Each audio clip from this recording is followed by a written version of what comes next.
everybody. Thank you all for being here tonight. We're going to go ahead and call this regularly scheduled meeting to order Thursday, July 17th at 7:16 p.m. The roll call. Alderman Chastain. Alderman Nelson. Secretary Diana Vandelinder. Mayor Lance Bertolino. Alderman Arrington. Thank you. We have a quorum. Comments from the public. Anybody like to speak? Nobody's signed up.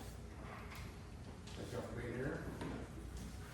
Update from the Fairchild Volunteer Fire Department. Chief, you got the floor, sir. Everything's moving as smoothly as possible.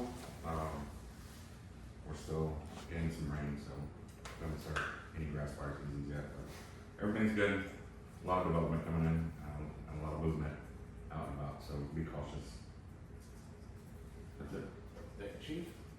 Update from ESD 10. Attorney Howard Katz, thanks for being here. Thank you. I guess that we need,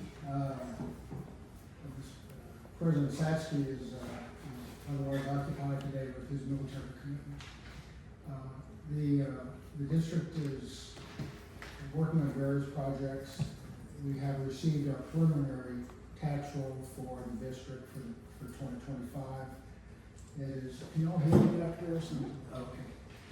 Sometimes the certified roll will come in about mid-August. The preliminary, it shows an increase in value up to about $551 million. It won't stay there. There'll be tax protests and people challenging, so there'll be a reduction. But it seems to be holding steady. The chief gives his reports to us. One of the things that's quite beneficial right now is there haven't been very many fire calls over the past couple of months, and that's always good, especially with grass fires and other things like that. You have an item on this also. I will mention to you that the district did adopt an order calling for a sales tax election for the district for November 4th, 2025, of a 1% sales tax. And that'll be handled through Fort Bend County Elections Administrator. The district and fire department are working on an engagement with a consulting firm to assist with logistical matters involving the fire service, ways to perhaps streamline, improve, augment the level of service, the incorporation of paid crews into the fire department to be funded by the district. And we had a presentation on Monday from a fire truck vendor, so we're looking at possibly a new fire truck. It might be a rescue pumper, is that what it's called? Yes, sir. Which, instead of having a separate rescue truck and a separate pumper, it combines both benefits, and obviously the cost is significantly reduced. And I would say that's probably the interesting aspects of the meeting that we had last month. This past Monday. Thank you for that update, sir. Appreciate that. Question. Why is the ESD going after 1% sales tax? Revenue, both today and also planning for going forward when further development comes in. It also will help. As you know, you've had some sales tax elections. One of the benefits is when you have people like me passing through the district who don't otherwise participate in the tax structure, we're able to pick up some revenue from the transient, Sure. meaning that best way. So the village asked the ESD to not go after the sales tax, and y'all decided to go after the sales tax. Say again? The village asked the ESD to not go after the sales tax. I And y'all decided to. I have not received that communication. Well, we did. It was on our election in May, and it was not approved. And y'all decided to go after the same 1% that we asked for in May. Right? But the Reasoning district, behind it? the district did not go out for a sales tax in May, which you could have. It could have, It deferred to November. sure. And if yours had passed, we still would have been able to do a sales tax in November. We would have just excluded the village. You excluded all the folks in here. So your sales tax is based on Austin Point. Well, it would include all of unincorporated Fort Bend County in this district. Your sales tax is Exception Austin of- Point. The exception of the village of Fairchilds, if you had gotten your 1% sales tax. You can only have, as you know, a 2% local sales tax anywhere in Texas. Sure. Um, 1% is already on the books. You're asking for the other 1%, Correct. despite our protests. I'm not aware of any protests. You're telling me now you're protesting that, that's fine, but, Would you please relate to the board that we have protested that? it's fine. That's what the election's for. Appreciate it. Thank you, gentlemen. Moving on to item E, discussion possible action regarding the approval of the minutes for the May 15, 2025 regular meeting. Questions on that? I make a motion we approve the minutes from the, previous, May 15th meeting. I'll second. All in favor? Aye. Motion carries. Unanimously. Thank you. Item F, discussion and possible action regarding the approval of the financial reports. I don't have any comments. We made a little bit more money. That's the on sales tax. Make a motion to approve financial reports. Second. All in favor? Aye. Motion carries. Thank you. Item G, discussion and possible action on the economic impact study prepared by Pape-Dawson. No real action needed other than approval. It just shows the economic impact of the Bowl Road on the village, with or without frontage road. So we really don't know if we need to approve it or just finalize it. Why we should finalize the report. There's no time for no one else. There's no additions or anything we need to do this time. Anything else we need to bring up to them? It's been on the agenda for months now. Right. So no action. No action. Item G, discussion possible action regarding the regional flood planning study being prepared by Pape-Dawson. So I sent y'all an email earlier today, had a bunch of exhibits in it. Essentially just between now and the August meeting, whatever comments y'all have, on sediment removal, on detention basin locations, on, new ditches, you know, all that kind of good stuff. If y'all have any comments, let us know between now and, let's say, a week before next meeting. If no comments after that, we should be able to finalize. And the idea on that plan is, we finalize the plan, and then we meet with Fort Bend County Drainage. Because remember, the plan is the entire village, not just Toll Road, not just south of the creek, it's the whole village, right? So after it's finalized, we can meet with Fort Bend County and show them what we have, and have them start implementing portions of it or all of it, get their buy-in on it, et cetera. And then once that's done, we can start approaching grants, right? We can start applying for grants, for water development board, GLO, even mud grants. There's all types of money out there for drainage. The next round that I'm aware of starts in January. So as long as we get stuff finalized and get the county involved, we should be able to get on the January docket for our water development board. So that means we put our projects in, where those projects are by January. They should start awarding stuff in March or April of next year. It is a process. As I understand, it's like a 1 to 2 year process to get the money involved, to get the engineering done, and to start construction. So you're looking at, if we start in 26, 2028, the construction on any particular project, whatever it is. We have no idea what it could be, right? Some of the grants are 100% funded through agencies. Some of them have a matching requirement. So we have right now $1.4 million in the bank, approximately. But for a $5 million grant, 20% match, we're maxing out the village. So 5 million is probably kind of heavy with the match, you know what I mean? So $1 million, $2 million, $3 million with no match would be perfect. So we'll just have to see what we can do when that time comes. But that's kind of the process. Finalize the plan, approach the county, get their buy-off, and then start the grant, first of the year is the thought. And Matt, for clarity, on the low side of the dollar scheme would be just working with the drainage district, Fulton County Drainage District, to at least Yeah. maintenance issues through the village area, improvements as well that can be done, and then up to more robust regional retention. Yep. Yep.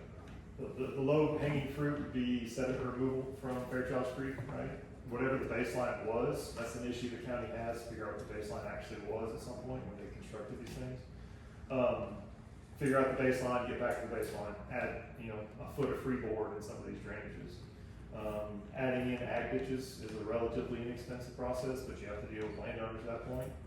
If you get outside of Fort Bend County, right away, that's also an issue, because you work with landowners, that slows processes down.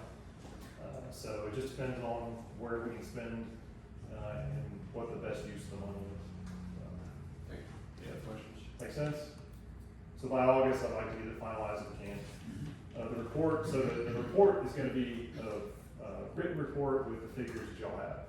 So if y'all have comments on, let us know, and we'll get that to the engineer and get it incorporated. Make sense? Any questions? Yeah.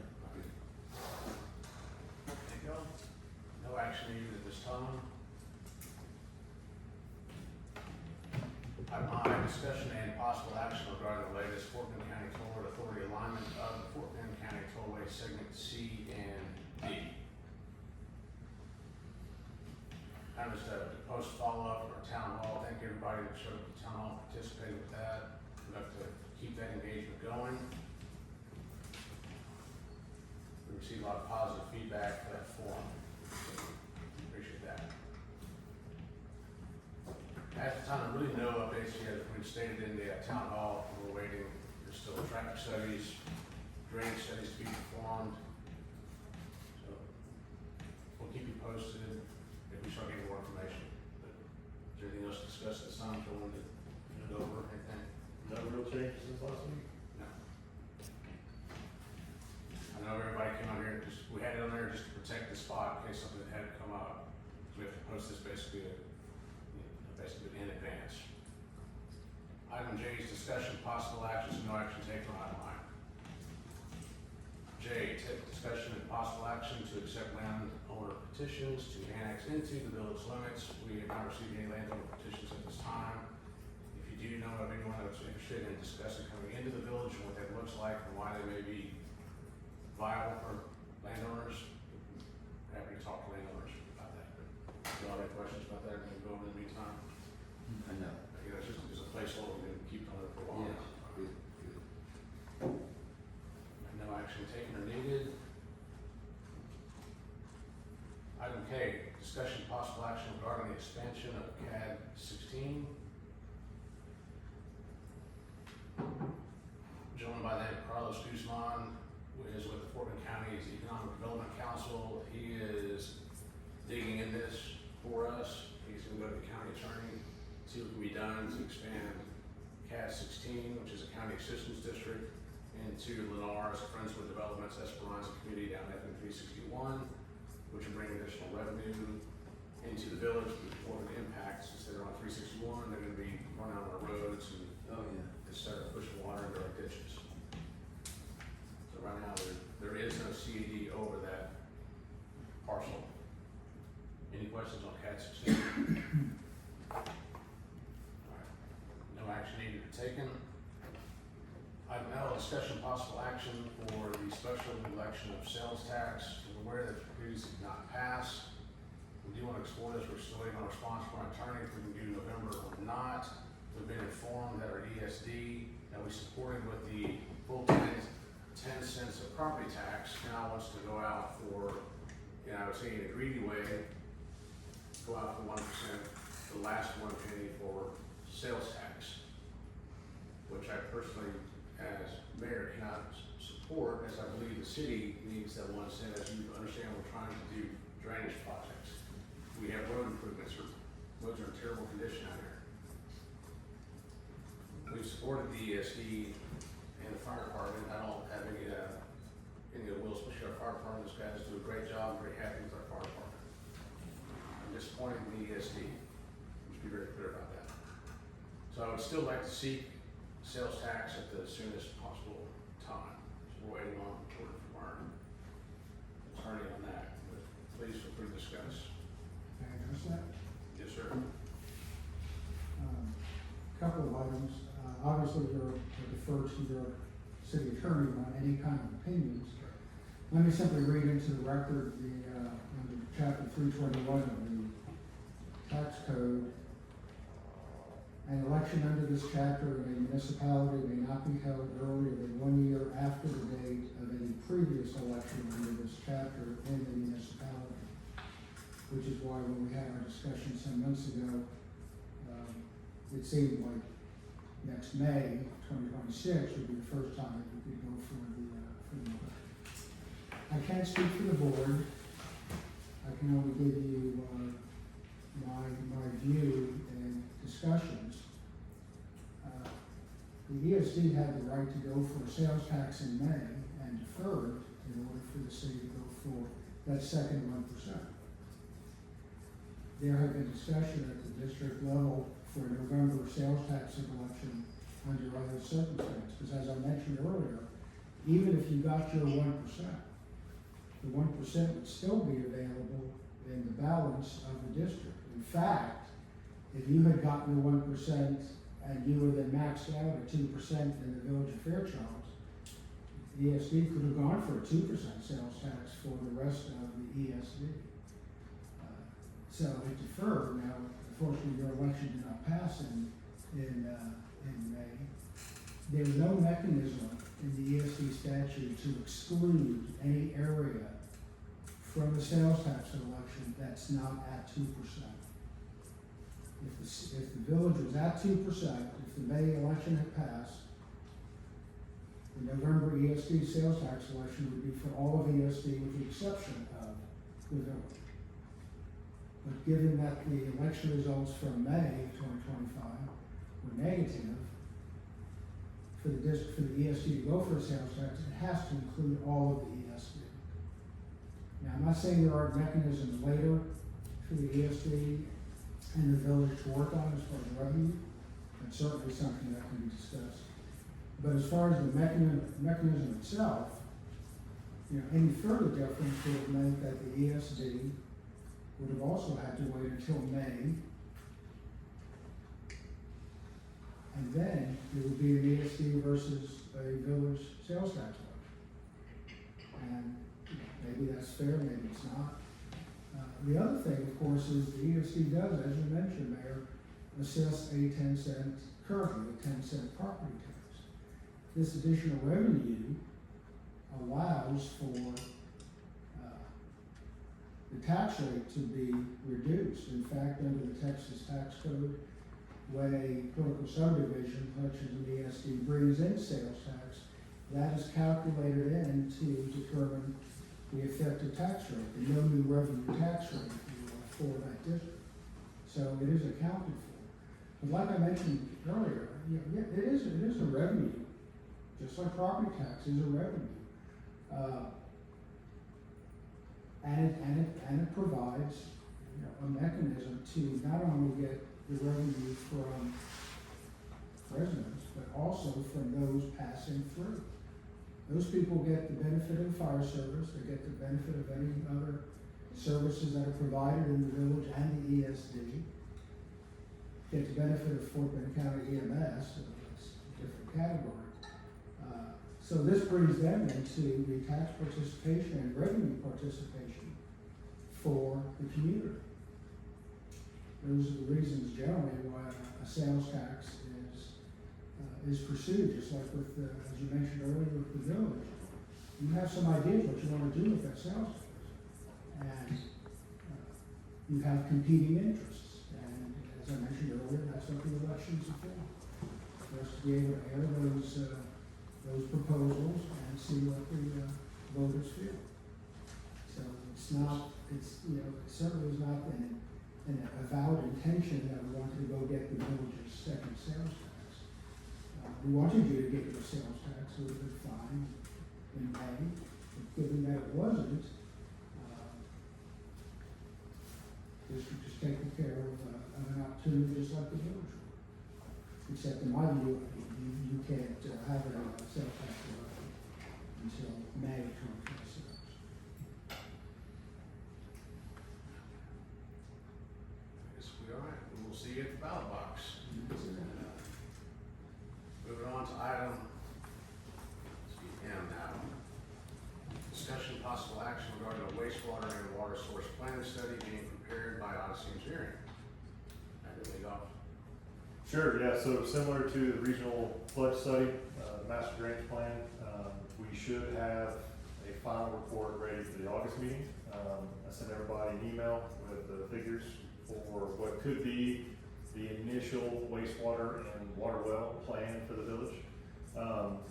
Caveat, this is a planning study, so it's literally lines on a map. It makes the most sense now and allows for the village to change it in the future, right? If a developer comes in and says, we want this, or the landowner says, hey, I want that, the plan is not set in stone. It is, generally speaking, a wastewater plant could be here, and a water well could be here, and we could put the lines in this general area, right? It's not set in stone, similar to the master drainage plan. It's not set in stone, it's just something we can use for grant writing. The idea is similar, get comments back by the August meeting, and we approve it, and then we go out for grant writing. We go to the county. There's not a lot more on county on this one, not like it is with floodplain and drainage studies, because there's not like one Fort Bend County agency that deals with wastewater and water wells. So this could probably go to grant writing probably in October, November, if we approve in August, right? Again, we do have 2 grant writers on qualification, just like the engineering firms. So we can go out to bid to both of them to start the process on figuring out what wastewater looks like for the village. Grants cover multiple things. It covers the permitting, which is the longest lead item for most wastewater treatment plants. It's roughly 18 to 24 months. The idea being, if you have a wastewater permit in place, you don't have to build it, but you can sell that service to somebody who comes to the village that wants to develop, right? And then if you can sell them that service, then they follow your development guidelines. It's one of those tit for tat kind of deals. So people are coming, and the best thing we do at this point is just put a bunch of carrots out in front of them and try to get them to develop the way that benefits the village, right? So source water and wastewater is kind of a combined deal. Put a water well out, provide water to the residents, put a wastewater treatment plant out, provide sanitary sewer to the residents. That's kind of the idea. The plans that we're using as kind of a go-by is like Crystal Beach and Bolivar, that area. They installed an ESD, it was probably after Ike, so it was a little while ago. And then they got sanitary sewer to most of the peninsula. And it worked out pretty well. They found grants and they connected neighborhoods at a time, right? So you have a $5 million grant, all of a sudden you connect this one neighborhood. You have a $2 million grant, you connect this smaller neighborhood, right? So, and then you get the developers, you get the folks that are gonna sell the land and put in industrial, commercial, whatever, to help establish the system. That make sense? But right now, we're still just planning. We're trying to figure out something that benefits the whole village, north and south of the creek, and see what money is out there to do either further planning studies or actually start permitting something. So, any questions? I don't understand how that benefits, how does it benefit Fairchild? I mean, where are they building houses that we need at? They're not building, so right now, developers are doing it themselves, right? Esperanza built their own wastewater plant. Bostic Meadows built their own. Starlight Homes is tying into Bostic Meadows. Because they're doing it themselves, they're factoring in the time and money into their schedule. If we had something for them, we now have negotiation. If they want to use ours and they want to start construction today, they can, if they follow our guidelines. Does that make sense? So that's kind of the idea behind it. There's no requirement that we have to go to permitting. There's no requirement that we have to actually build a wastewater plant or a water well somewhere. It's just something that potentially gives us more negotiation power in the future, because right now, we don't have anything, to be honest. People de-annex out of the village, and we have no say in it at all. That's what happened with Esperanza, that's what happened with, that property right there at 361, and VOF Fairchilds, they de-annexed, and they can do what the hell they want. And we can't say anything about it. There's no more sticks, it's all carrots. That makes sense. And just add to it, this is a long-term project, we're not talking, when everybody convert over, ask people to convert over in the next few years, we're talking, you know, your systems will be totally aged out by the time this thing would ever even think about coming to fruition. It's just a, 20-year type plan, but we still have to have a plan.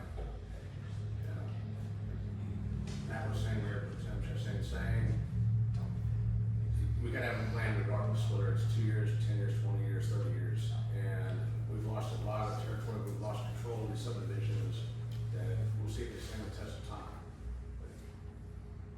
It's continuing to happen, our legislators are not helping cities to control growth as we're seeing. Yeah, comments, thoughts, comments? No.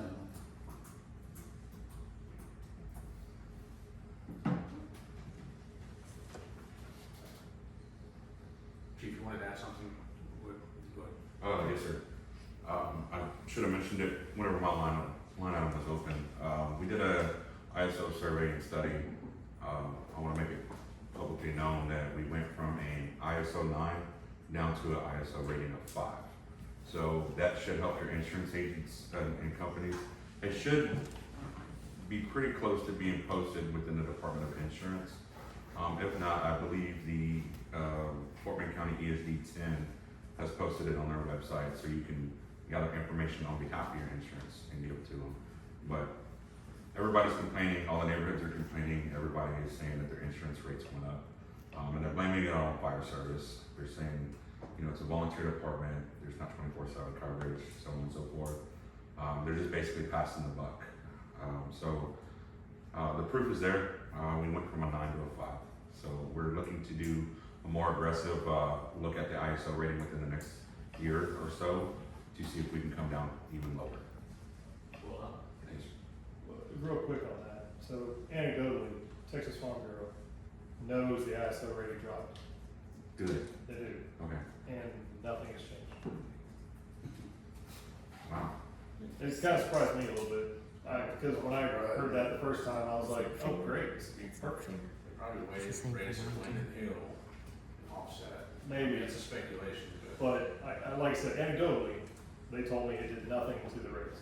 We had a resident in a neighborhood that reached out and said that their insurance company put everything on the fire department and said, your fire department is basically saying, your fire department exists, but it's not a staff 24/7 department, and it's not a city municipality, and so on and so forth. So they put it on us, but we returned it back on that. We said, we lowered our ISO rating, reevaluated it. So that's. I will say anecdotally again, this is a property that's 3.5 acres and it has outbuildings. So we are not strictly residential and we're not strictly ag. We're that middle ground. Mm-hmm. So maybe that's what affects us. Because Farm Bureau was the best for this particular situation, but maybe in a neighborhood it works better. Maybe. Maybe. Right. If we say we carry that on after, that's okay. Yeah, no worries. I was just curious. I got off track here, I apologize.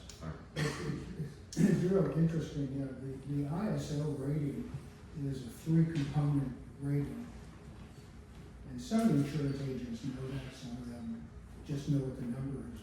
But the ISO rating is based on fire service, the distance between a particular property and the fire department. Whether it's a volunteer department or not, if it's an operating fire station, they get the points. The other component, which is actually the largest component, is water supply. If there's hydrants, if there's even dry hydrants and drafting mechanisms in a community, they'll get the points for water. The third one is dispatch, which is out of all of our control, but we get pretty good points on dispatch out of Fort Bend County Sheriff's Office. But the water is close to 40% of the ISO determination. And so if you have a community that has no water, and it's all relied on, for example, tanker trucks coming to provide the water, or some have lakes, drafted out of the lake, they have dry hydrants, that all enters into it. So the ISO study is a pretty intricate engineering review that's done by ISO.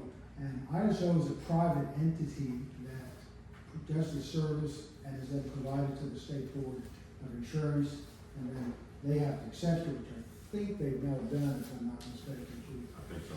And then that gets circulated out to all the communities. So it used to be, on the old days, on my bill, it used to be a PPO number. And, the lower your PPO, the better you were. If you had a 4, 5, 6, if you have a 9 or a 10, it's as if you had no fire department, you have no water, and dispatch really doesn't enter in because there's no one to dispatch.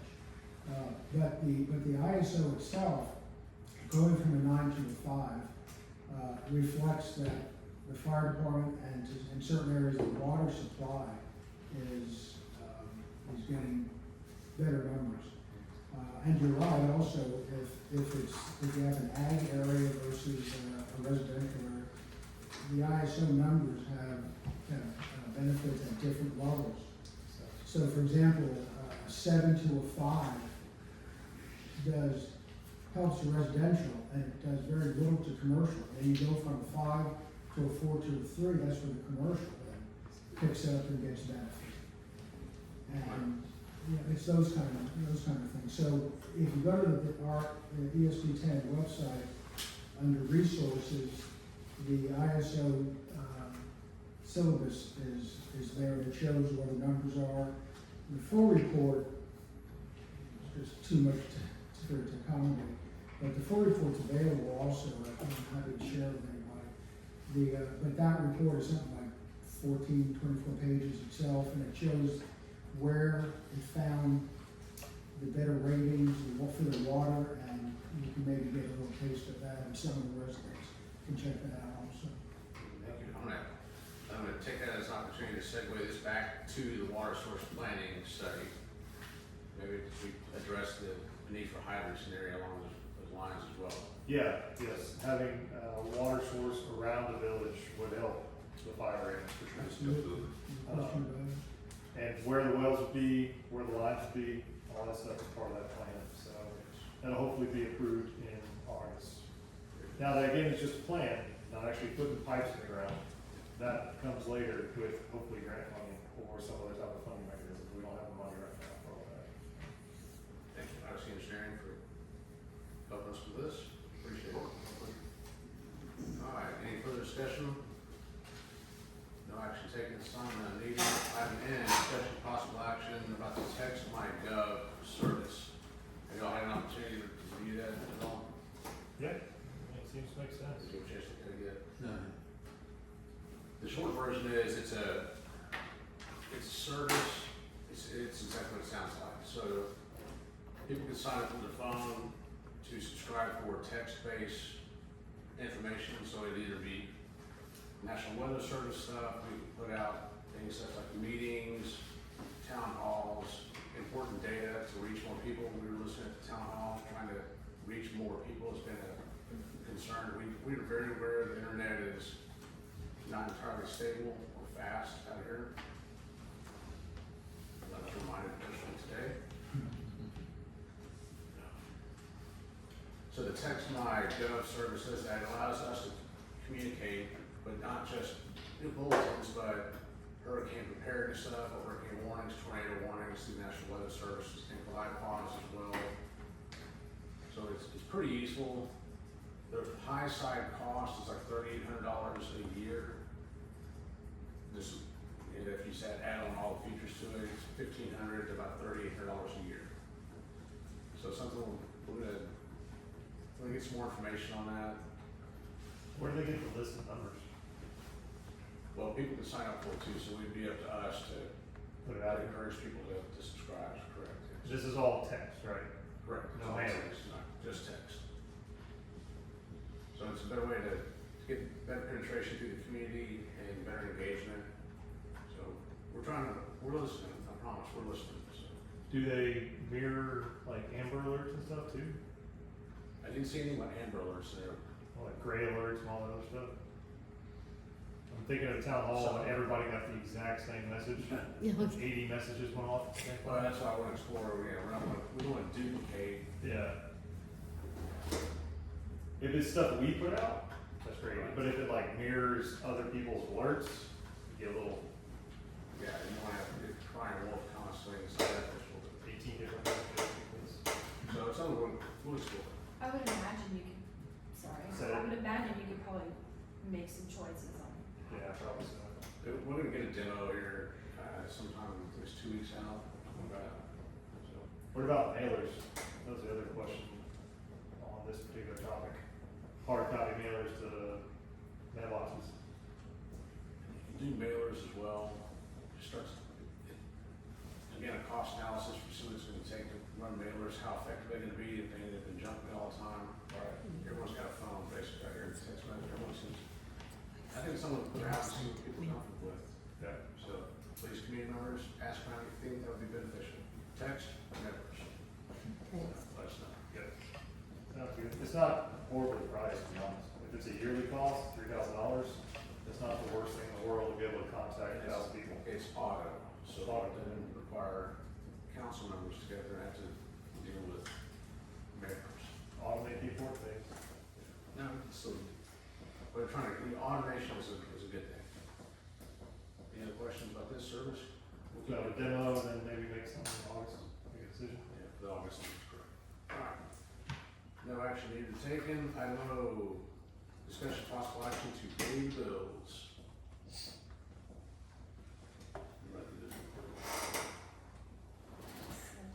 It was in your email. Yeah. The bookkeeper for May and June, $350. Jan Bosick, secretarial for $250 quarterly. Diane Vandelinder, same, $250 for quarterly. We have to pay for the May 3rd election, $3,876.55. We have the lawyer, $4,500 for May and June, reimbursement to Matt Chastain for the TML registration, $325, and then the engineer Pape-Dawson for $1,073.10. Any questions? I'm gonna make a motion to pay the bills. Sorry. Do we need a second? Yeah, Jim. All in favor? Uh, Motion carries. Thank you. make a motion to adjourn. Second. Jim, second. We did already. All in favor? Uh, All right, meeting's adjourned at 7:54 PM.